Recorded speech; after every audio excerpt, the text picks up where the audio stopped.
Hello, everyone. This is Robin Hattersley from Campus Safety Magazine. Welcome to Newtown Public Schools Lessons in Campus Safety and Video Security, sponsored by Verkada. I'm Robin Hattersley of Campus Safety Magazine, and I'll be your moderator for today's presentation. Let me turn the presentation over to Mike Shembri. Mike, welcome to the show. Awesome. Thank you, Robin. I appreciate the introduction, and thank you, everyone, for hopping on. Good afternoon and good morning to wherever you are in the country.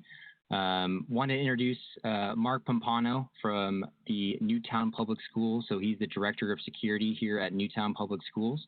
But first and foremost, I want to go over the agenda for today. So I'll do a quick introduction of Mark, and then Mark is going to walk through the Newtown Public Schools journey pre-Verkada, during Verkada, and how things are going with COVID-19 and everything in the world right now, as well as a quick Verkada demonstration. So we have about a 10-minute portion for the Verkada demonstration, and then we set some time for about a 15 to 20-minute Q&A session at the end.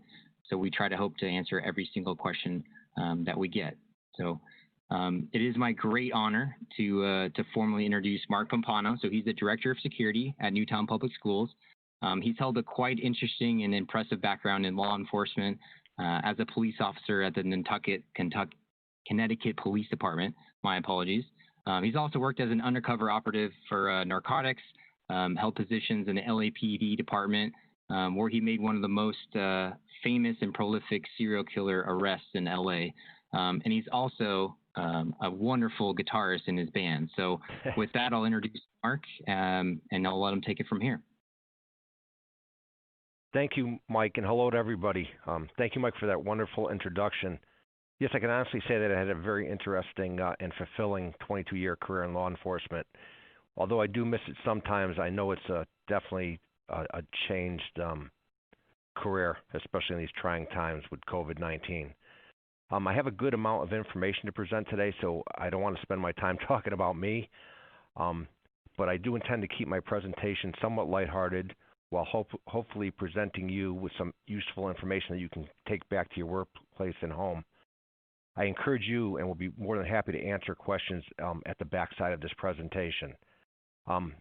Also, prior to the Q&A period, I will elaborate on my arrest, my participation in the investigation of the Southside serial killer Chester Turner back in LA in 1998, because it directly relates to surveillance cameras.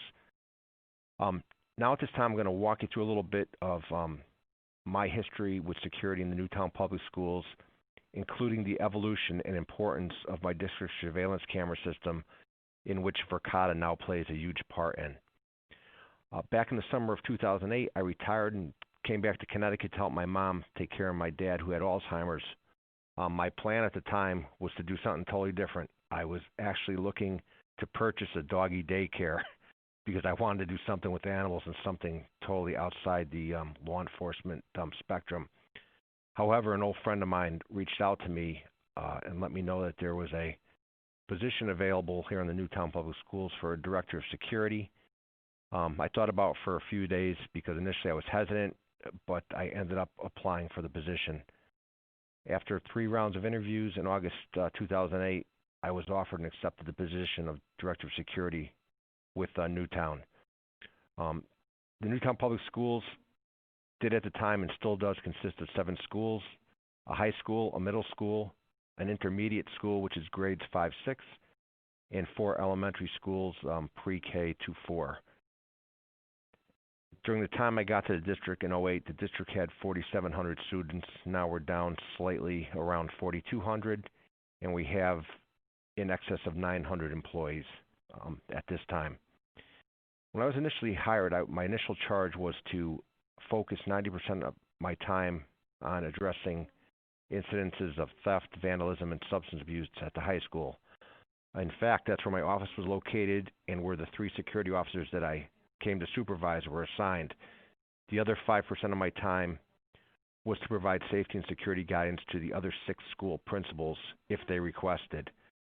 In my mind, I had planted the seed that I would take the first 45 to 60 days in my new position to observe and analyze what school security and safety looked like in the Newtown Public School District.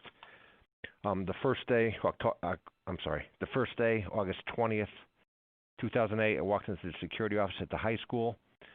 I found it out that the security office was down the far end of the school, away from the main office, away from the lobby where the kids congregated in between classes. It was just not in the hub. When I entered the room, I found an empty desk. The previous director of security didn't even leave a scrap of paper. I had no instructions for anything. I saw that there was a surveillance camera system, which was a old Panasonic analog DVR type system with closed circuit television screens, but I had no idea how to work it because, again, nothing was left for me and nothing included no manual. The first day, I eventually reached out to somebody at Panasonic who actually gave me some time, was able to walk me through how to access the system and at least get on and see what it looked like. The only thing that I did have as a reference for the position was a newspaper print copy of a security analysis that was critical of safety and security at the high school that had been prepared by the town's emergency communications director, Maureen Will. I believe somebody out in the audience here today is actually a friend of Maureen's, and all I can say is thank heavens for Maureen's honest analysis, because at least it provided me a glimpse of what I was getting myself back into then. During my first week as Director of Security, I learned two very important lessons regarding Newtown's safety and security plan. Number one, first and foremost, there was no plan. There was only something called emergency response policies, which were found in an outdated printed flip chart containing multiple code words and which had been disseminated to building administrators around the district. The primary response to emergencies and drills had been to pull the fire alarm or to put the school into lockdown. Apparently, prior to my arrival, one of the schools was put into lockdown after it received a threatening phone call that a bomb had been planted inside the school and was set to detonate in minutes. The second important thing I learned was, upon reviewing the Board of Education's policies, there were no policies ever written regarding school safety and security, with one exception, and that was the surveillance camera system at the high school. The Board of Ed, back then, stated that the sole purpose of the camera system at the high school was to retrieve information after the fact, and the cameras could not be viewed live. Of course, that's changed after the advent of Sandy Hook tragedy, but that's kind of what I walked into. Other things that I learned within my first 30 days there was the district's code for putting a school into lockdown was, quote, the superintendent is in the building. And how did I learn that? After the principal advised me he was going to conduct a lockdown drill, he got on the PA system and spoke the code. Students and most staff inside the building went about their business as normal, while a handful of staff came to the main office looking to speak with the superintendent. Staff keys only worked on doors in the wing of the school where they were assigned. Our high school alone has 6 wings. So what happened when a staff member was with kids in a computer lab or another room in another wing in the building and a lockdown was initiated? They couldn't gain access to those rooms. Thirdly, although there was a school resource officer assigned to the high school and middle school, there was really almost no communication, coordination, or cooperation between the district and the Newtown Police Department. In fact, a vast majority of the Newtown Police Department officers at that time had never been inside a school and were completely unfamiliar with campus and interior layouts. Back then, many of the school exterior doors were left in the unlocked position. Visitors were not vetted, with the exception of the high school, and were basically put on an honor system in obeying the signage at the door that directed them to report to the main office upon entering the school. Faculty, staff, and students appeared to be oblivious to the lack of safety and security around them. I learned this after one of my security officers and I, dressed in heavy trench coats on a warm October day, made unchallenged entry into all the schools by a door other than the main entrance and walked around inside for a long period of time. In fact, we spent 90 minutes in one school, passing by teachers, students, and staff without anyone asking us who we were or why we were in this school.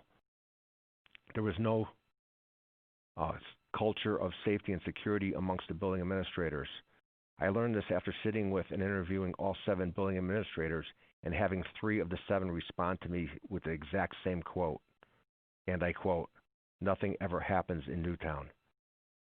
After meeting with the superintendent in the fall of 2008 and reporting my observations and analysis of safety and security in the district, or at least how I looked at it, I was empowered to do whatever it took to bring things up to speed. Some of the things we were able to accomplish included drafting the first district emergency operations plan, which included, quote, procedures and guidelines for a variety of emergency response situations, including evacuation, shelter in place, all of which were based on the National Emergency Management System. All codes were removed and everything was plain English. One thing that I learned during my law enforcement time was that safety and security is normally not black and white, and to set a policy for safety and security really did no good because oftentimes you had to think on your feet. We also were able to establish an incident command system for the district and for each school. We had each school identify at least one off-campus student staff location where they could be staged following an evacuation and prior to relocation. We established monthly training for administration, staff, and students using our new updated emergency response procedures and guidelines, which included online and printed access for staff to review these procedures. We began maintaining a written emergency drill log to document our monthly drill and trainings. I can share with you, this document was the first thing that attorneys attempting to sue the district and the town of Newtown following Sandy Hook looked for during discovery. We also put in what I call a genuine two-way radio system in each school. When I first got here, many of the schools were using the ski hill radios that one would buy at Costco and use with your kids while skiing, which opened the district up for all kinds of FERPA violations because anybody with an AM radio could basically listen into the communication. We improved relations between the district and the police department, and we really began to change the culture, at least of the administration, toward the way the district looked at school safety and security. And I began attending each school's faculty meetings at least twice a year to discuss safety and security. All of this were upgrades that happened from the time I got here in 2008 until the tragedy at Sandy Hook School on December 14th, 2012. Some things I can share with you about the tragedy, and I can tell you what I experienced on that day. At about 9:25 in the morning on the 14th of December, the school resource officer at the high school, and that's where I was still housed at the time, so to speak, told me, Mark, hey, I'm going to take a ride down to Sandy Hook School. There's a report of gunshots in the area. Newtown is a large town. I believe it's the second biggest land-wise in Connecticut. We have 2 shooting ranges, and we have lots of hunting land. So to hear gunshots during the school day was not really out of the ordinary, so to speak. A few minutes after the SRO left Newtown High School, I received a text from a friend of mine who was working for Turner Construction on the Freedom Tower in New York City, who sent me a text asking me if I was okay. I responded back to him, what are you talking about? And before I could read his response, the assistant principal at the high school put the school into lockdown. By the tone of his voice, the school went into lockdown rather quickly, and I went into the main office, where we waited and basically received no communication regarding what was going on.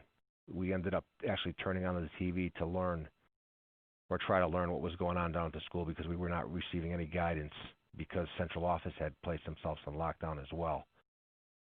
Some of the other things that came out of Sandy Hook is, and I'll share this with you, about 6 weeks before the tragedy, I went down at the principal's request and met with her regarding a pathway she had found behind the school that was another proposed route if you ever had to evacuate the campus. Prior I had mentioned that we had identified off-campus staging locations, and Sandy Hook School at the time was the Sandy Hook Firehouse. So I went down and met with Dawn Hochsprung, and we walked around the school, and she showed me the path, and I thought it was a good idea for her to share it as kind of a backup with staff and students. And if some of you remember, you might remember from the news footage that several students, when the school was evacuated, actually ran down that path and ended up at the home of a school social worker from another town, of all things. That was kind of a blessing. But also on that day, Dawn Hochsprung, the principal, and I walked around the campus and talked because of all the things in life. Dawn was my friend and high school classmate. We graduated Naugatuck High School back in 1983. Three of the things we learned from Sandy Hook was the initial evacuation to the firehouse. Again, I mentioned it was ID'd as an off-site staging area. Prior staff just went instinctively as they cleared the building, went down there. So that part of the plan seemed to work. What didn't work was when the police arrived and everybody from every law enforcement agency in Connecticut from miles away arrived. The incident command post was established at the same firehouse where the kids and staff evacuated to, which posed a problem because if you've ever seen a photo of the Sandy Hook Firehouse, you'd realize it is not a very large building at all. There was a community center that's now a daycare that is located in the area that would have been a much better place for a incident command post. We've now flip-flopped that, where that community center is now the evacuation or the off-campus staging area for kids and staff from Sandy Hook, and that's worked out well. The most important lesson we learned from Sandy Hook is the importance of having a reunification plan in place. The reunification was held right at the firehouse, where basically parents were lined up until we ran out of kids to return to parents. It's something I would never want to go through or have anybody ever go through again. Now we have another location in Newtown that could house our entire school district if we had to evacuate all 7 campuses, where we have triage rooms and a plan in place and ample space to reunite and reunify parents and guardians with their kids. The aftermath of Sandy Hook School, I'm sure most of you, if not all, know that the state of Connecticut granted the town of Newtown $50 million to construct a new Sandy Hook school. After searching the town for a different site, the Board of Ed and the town fathers were unable to locate a suitable area to build another school. Again, Newtown's large, but it contains many wetlands. So the decision was made to construct the new school on the site of the old school, but not on the same footprint. It's a completely different footprint.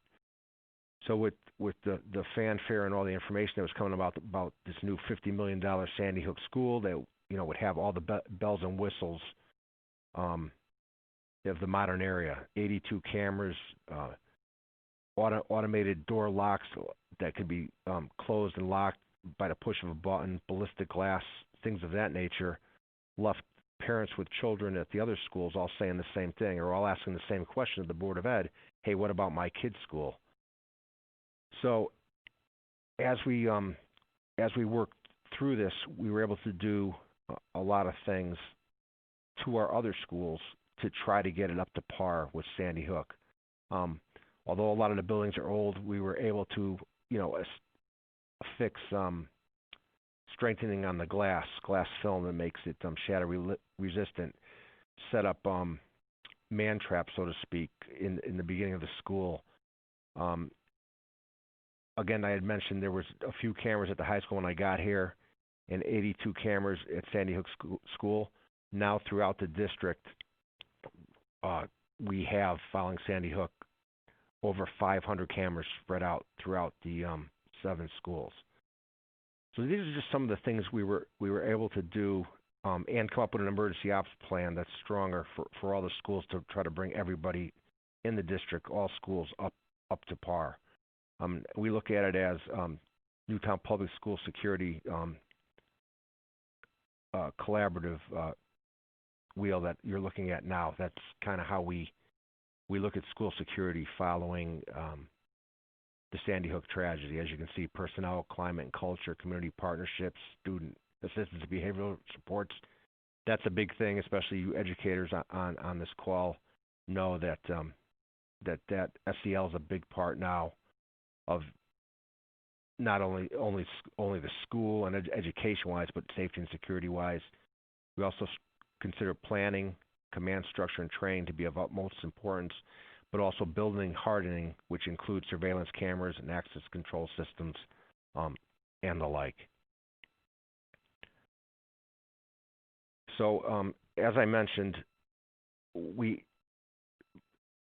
by the time of about 2014, we had over 500 cameras spread throughout the district. Many of these cameras were donated as used refurbished cameras, although generous. Some were purchased new. It was kind of a mishmash of cameras made by Panasonic, Axis, and Sony. We were using Milestone software to run the camera system. In 2018, many of the cameras started going down. We began to lose servers, and we were looking at major costs. The one thing we found with Milestone, a non-cloud-based system, was the frequency in which we were expected to pay to upgrade the software version. So myself and our director of IT, Carmel Amadeo, brought this first to the attention of the superintendent, who tasked us with looking at alternatives to the camera system we had versus keeping the camera system we had. So with the Milestone system, we were running, I believe, 11 servers throughout the school system to store video on this camera system. After we initially reached out to Milestone and to our vendor who installed the cameras to see what Milestone, what the cost analysis would be for Milestone, what the cost would be to replace the existing 500 cameras over the course of 5 years, and associated costs with that system.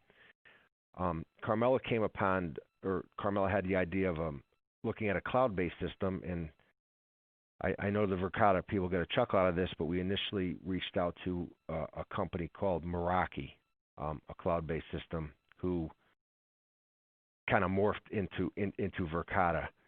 When we looked into Meraki, we found it very cost prohibitive for us, for a school system having to put up 500 plus cameras.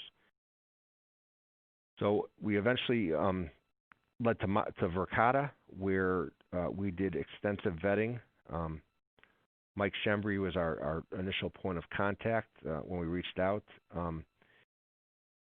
We had representatives from Milestone and Verkada present not only to our superintendent, but to our leadership team of principals, a live demonstration, to our district safety and security committee, who I should tell you was created right after the Sandy Hook tragedy. The interim superintendent at that time, because the superintendent who was here during the tragedy left, came to me and basically asked me if I wanted to stick out being director of security here, because it surely wasn't what I had signed up for, or what I was being compensated to do. So I told Dr. Reed that I would stick it out, and we put together the District Safety Security Committee, and I chair that committee with the president of the Teachers Union here, Tom Karofsky.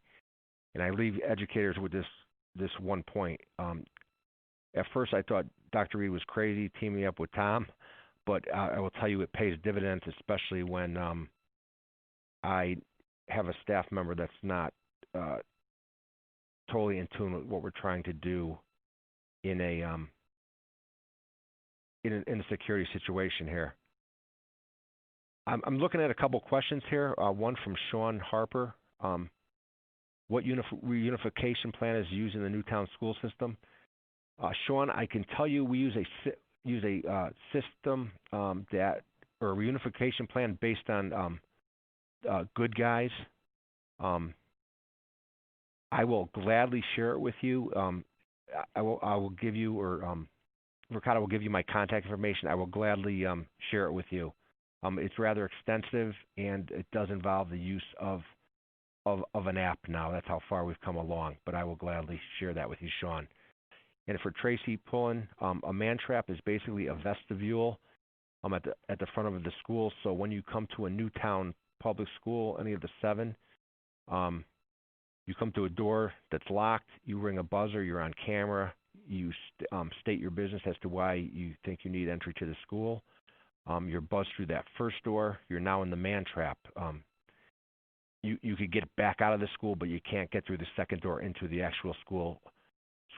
While you're in that man trap, it gives security officers using camera and live visual an opportunity to kind of check out the person before letting them in the school or buzzing them into the school. So now with Verkada, after we got the go-ahead from the Board of Education and the financing was in place to install the cameras, I worked with a local vendor, basically a mom-and-pop camera installer last summer, and starting on June 14th and ending in early August, we were able to replace all 500-plus cameras here in the district. Relatively easy. The thing about the Verkada camera, it was basically plug and play. It just needs a point over Ethernet connection to work. And thus far, we've been extremely happy with it.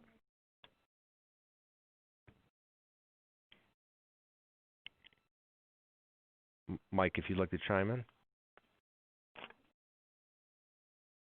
Yeah, absolutely. Thanks, Mark. And I can kind of go away. I know we're about halfway through, so I want to make sure we're good on time. A couple of stuff I kind of wanted to touch on as well, Mark, if you wouldn't mind sharing some of the pain points that you spoke of. If you want to kind of dive a little bit deeper on the pain points of pre-Verkada and how we've been able to help. Sure. So pre-Verkada, the quality of video that we were getting was somewhat difficult to view. Manipulating the system that we had, especially in playback mode, was rather difficult. Most frustrating to me was when I needed to. Let me backtrack for a second. So we used the camera system here in school for school safety and security foremost, but unfortunately, it's also used for worker comp claim and slip and fall injuries and that type of thing. So the one thing that I found frustrating with the old system was my ability to not only pull up recorded video, but to share it. I had to download it onto a DVR disc, and then along with that DVR disc, have my IT department send along the code for the end viewer of the DVD disc, which were most of the time attorneys to even open it. With Verkada, it's very simple. I'm able to pull up the any recorded video because it's chronicalized so easily, quickly. I can save it and I can immediately share it via email with a party that I identify to have rights to view it. So that's one thing that we really like. The other thing was I had mentioned that when I first got to Newtown, there was myself and 3 security officers. Well, following Sandy Hook, it's myself and 20 security officers, many of whom are now armed. So I basically have a small police force here. And all the armed guys by state law are retired police officers. And I say retired because they tend to be a little older in age and not so much up to speed with new technology. The old system, it was difficult for them to figure out as it was difficult for me, whereas Verkada, the ease of use is excellent. There was a very low training curve for me to train my people, including the armed former police officers, how to use the system. I basically created about a page and a half, 2 pages of cheater notes where they're able to follow along and learn how to use the system while they were sitting at the security desk in a very short time. The other thing that I really liked about Verkada is its night view capability. One evening, several months ago, I had a Board of Ed member contact me regarding an incident involving potential non-headlights being on in a vehicle on school campus, and I was able to pull that video up in seconds on my iPhone from home and confirm that the vehicle in question, in fact, did not have lights on. So it's things like that. It's things that like this that Verkada allows me and my security team to do where we didn't have that ability with the former system. Mike? Awesome. No, thank you again, Mark. Well, cool. And then again, just to kind of reiterate some, I know we want to make sure there's enough questions or a time for questions at the end. There's just some other ways how they're kind of utilizing Verkada in terms of tracking folks and finding intruders quickly, which we'll showcase in the demonstration. The ability for proactive alerts as well. So setting those notifications should anybody come on campus that isn't supposed to, you can set designated times. So really having that proactive approach, especially during today's world where everyone is remote, preventing as much crime and whatnot as possible. I know Mark was sharing some stories how folks everyone's working out outside today, so everyone goes to the football fields and people aren't, complying with the social distancing in place. So being able to monitor, like you said, right from his cell phone is huge. So definitely appreciate sharing that. I'll dive into kind of the Verkada architecture. So again, thanks, Mark, for that background there. That's great. In terms of Verkada, so a couple things to note. It is just the camera. So as Mark alluded to, the installation process is a plug and play. So once you plug it in, it's good to go. In terms of the recording retention, we have everywhere between 15 days of retention all the way up to 365 days of storage. So that is continuous storage 24/7 and high definition. So very different, obviously, Mark, coming from the traditional architecture. There's no need for the 11 servers and all the DVRs and everything that goes in hand. It's simply recording everything on the solid state storage of each device, and it's sending encrypted thumbnails and metadata securely from the camera to the cloud. So you have the ability to view every single camera securely at any point in time, which is obviously huge. And with Verkada, we try and make it pretty straightforward and simple. In terms of our products, so we're the manufacturer of the hardware and the cameras. So what you get is what we are making in-house here at Verkada. It comes with a 10-year warranty on the product. So I know Mark and the Newtown team went with a 10-year license and kind of have that whole 10 years, so to speak, kind of paid up for. So any updates that happen, which is a very big thing to kind of allude to as well for Mark, is there's no maintenance that has to happen day in and day out. So any firmware and software updates that our cameras release automatically happens throughout all their environments. So that's a big point. And kind of the last thing as well before we jump into the demonstration part is our pricing model is pretty straightforward. It's two hardware. It's either just a camera, and then you have the licensing aspect that goes with it. So our pricing is on our website. If you have any specific questions, more than happy to field those, as well as our entire sales team here at Verkada. So we're more than happy to help with that. And with that, kind of want to just jump right in terms of the actual platform of Verkada. We'll showcase a quick demonstration right here.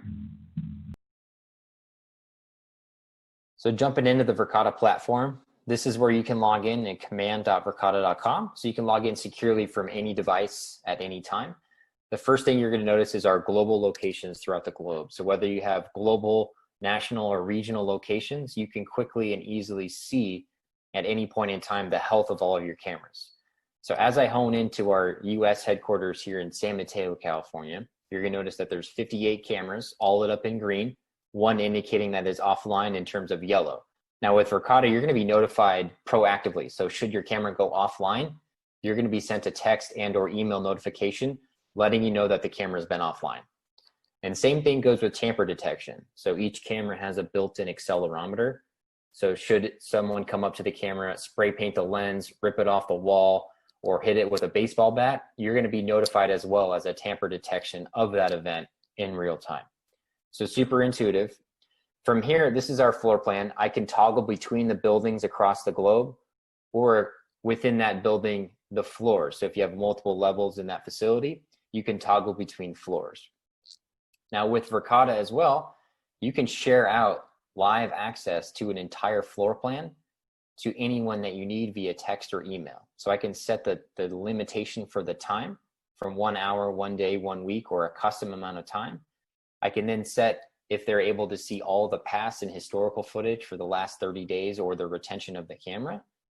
Or I can just give access to the live only feed. So if it was an emergency and you are sharing this with police or first responders, they can see on their cell phones or in their police cars the real events of what's going on each individual camera.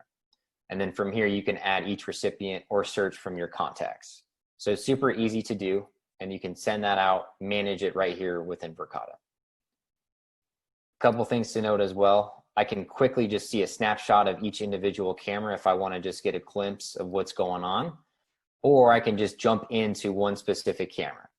So as I jump into a specific camera, it's going to indicate all the live feeds at the top with the ticking local time, as well as the past historical footage. So you're going to notice here, this is everything that was recorded yesterday and today. So I can just quickly go left and right, and it's going to highlight people in green bound boxes, letting you know that a person has been detected. So not a ton of activity during today's time, but as soon as someone pops up, they're going to be highlighted in green, as you see in the left-hand corner. And then vehicles will be notified as well in terms of a yellow bound box over a car. So super intuitive as you're looking for specific people or vehicles, which I'll go into more. Now from here, you want to find the footage you need quickly. So if I just want to quickly see who's entered and exit this building, I can do a quick search of motion. Now this is going to by default search from now until the beginning of the camera's retention, every time there was motion in that particular area. From here, you can then filter out if you only want to see people. That way you can only find footage where a person has been detected. So if I jump into this specific clip, I can see that occurrence right here within Verkada. So if I wanted to save this, maybe share it, maybe they weren't supposed to leave with a package, or maybe they were, I can pause, I can zoom in, I can take a screenshot right here within Verkada, but I can also hit this archive button. Now this will save that 40 seconds of footage. I can save up to 12 hours at a single time. You can make a note here. I can make it private so I can share it with just myself so that only I can see versus all the other admins within Verkada. So as soon as you hit archive, that will go into the archive section of Verkada where it will live indefinitely. So you can save an unlimited amount of footage until you delete it. Now, a couple other things as well. If there is an emergency, you can type in a camera. So whether you have 200 or 2,000 cameras, you can quickly get to the camera that you need. So I'm going to start to type in kitchen. Maybe I heard there was a fire in the kitchen or something going on in the kitchen. So I'm going to jump to the whole group of kitchen cameras. So from here, I can select which camera individually I want to hone into. So I'll jump into the kitchen camera. Obviously not a situation going on where a live link needs to be sent, but maybe I'm looking for something of suspicion. Maybe I'm looking for a specific person. From here, I can click on people.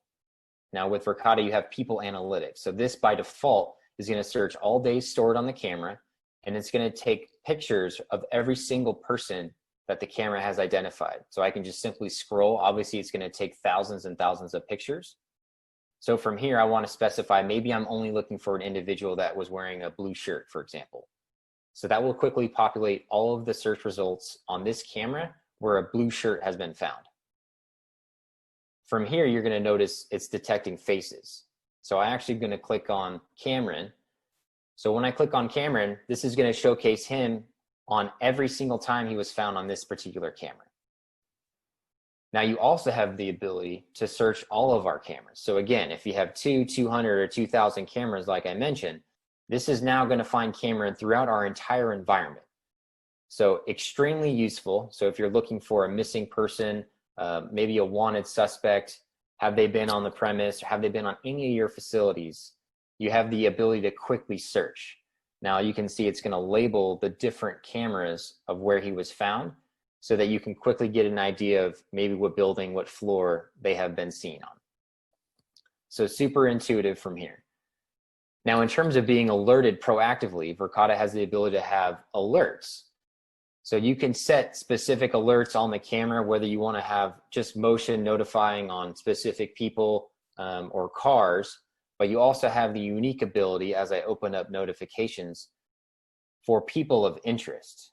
So if I want to actually search for people of interest, or maybe there's someone that you're looking for, or maybe you don't want them to ever to set foot in terms of your property, looks like Joe is set as a person of interest. So now every time Joe shows up on our camera system, it will proactively alert me via text, email, or push notification anytime the camera has found Joe.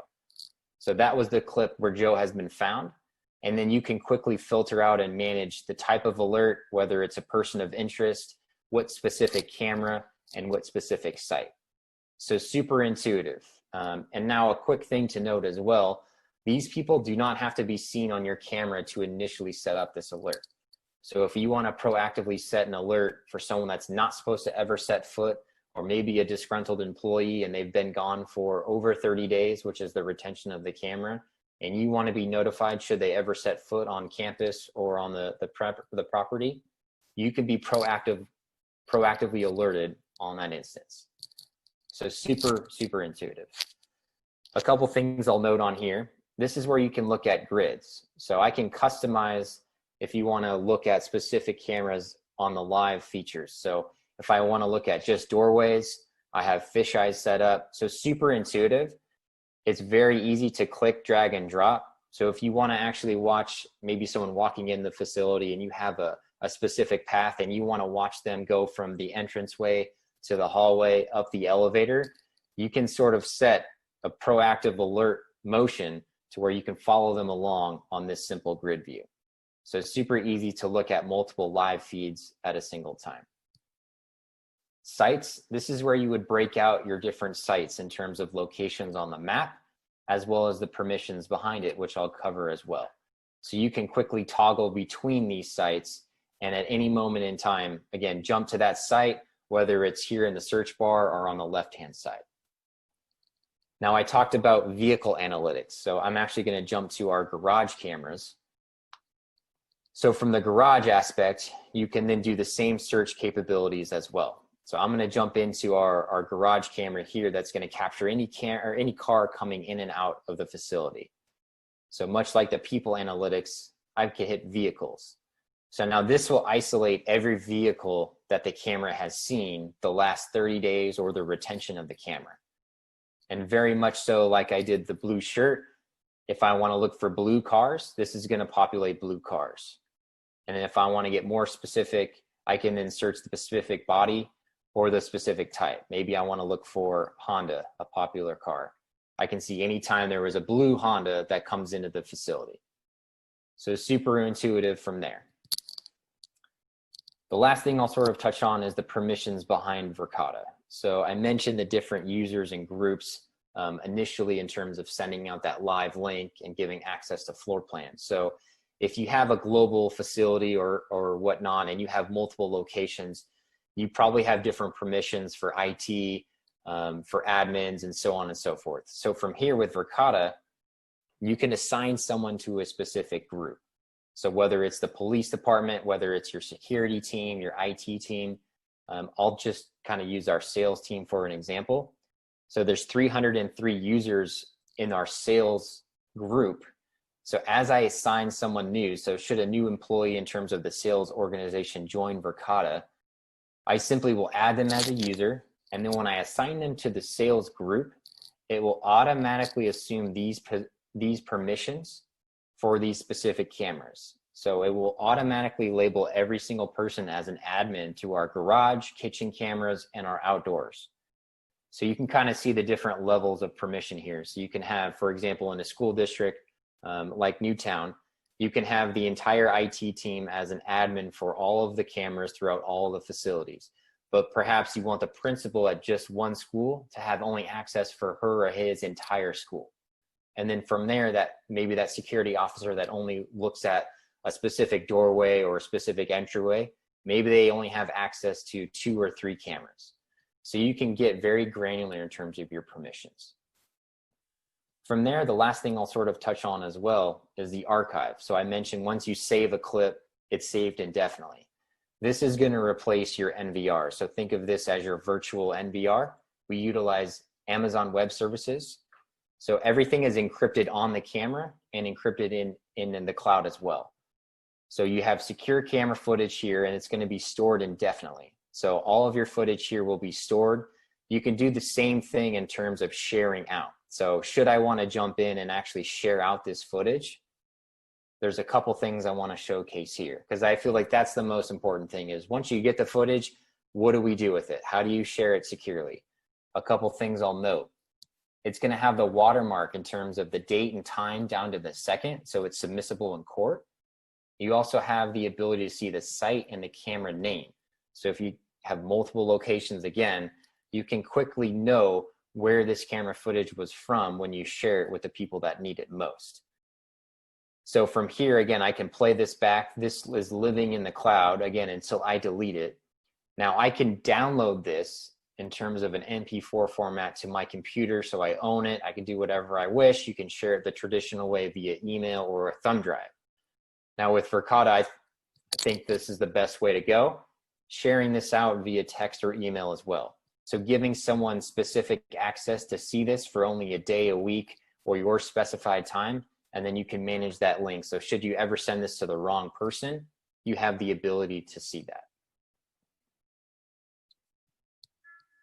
Other than that, if you should incur any problems with Verkada, you have the ability to look at the help center here by starting a quick conversation where our team typically replies under 5 minutes, or you can search our knowledge base articles for any self-help.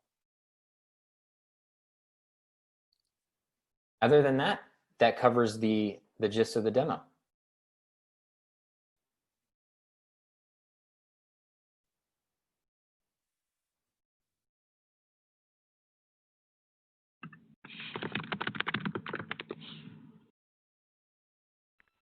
Hi, this is Mark back on. I just wanted to end my part of the presentation before Q&A with tying in the Southside Flair, Chester Turner serial murders in L.A. It was back in 1998, and right out of roll call, I was assigned to Central Division as a training officer that day. It was raining, which is unusual in L.A., and right out of roll call at about 7:45 a.m., got a call to the area behind the University of Southern California Social Club in downtown LA. The building had been closed, or the club had been closed several years before, but there was still expensive high-end furniture in the location. When we pulled up to the scene, the fire department pulled up alongside my police car and handed out the paperwork saying that there was a deceased female in the back and that it was a natural death. When my partner and I that day got out of the car, we discovered the body leaning up partially against a concrete wall. I just found it hard to believe at that time that that's the way somebody would lie down and die naturally. And I'm looking around the area, conducting a search of the perimeter. I noticed some really rusted exterior surveillance cameras mounted behind the building. I walked around the front of the building, and by sheer luck, I see a security officer unlocking the door for the social club. And I asked him, he saw there was an officer, and he asked, what was going on. And I told him, there's a body deceased behind the building, and I noticed some security cameras. And I asked him what they did, and he said, yeah, they work. And he says, I come in here and I watch them every day. And I said, at night, what do you do? He goes, I run them, and they record. I went inside with the officer, and he was able to pop up the video of the actual homicide. They were really grainy photos, but and it was unable to really see the suspect fully. But the suspect, Chester Turner, was wearing a very unique white-sleeved blue solid jacket with a big dragon emblem on the back. And the case went cold for many years. But several years later, a detective who had initially been to the scene of that homicide, which was Paula Vance, was driving to lunch and noticed a person matching the description with that same type of jacket on, stopped him, conducted an investigation, turned out he was on parole, took a DNA sample, and that's what made that's not what made only Paula Vance, it made 13 additional homicides off that grainy videotape. So that's kind of how important I think video is, and especially nowadays with quality video. But it's, as you can see, it's an essential part of our overall security program here in Newtown. Thank you. Thank you, Mark. Really appreciate that. Yeah, definitely hope the demo went well. I wanted to share this for anyone that wants to see a Verkada camera live. It'll bounce back with a live feed of a camera. So I encourage that. While that's up on the screen, Mark and I will kind of fill through some questions that's been kind of noted in the chat throughout the session. So happy to go through that.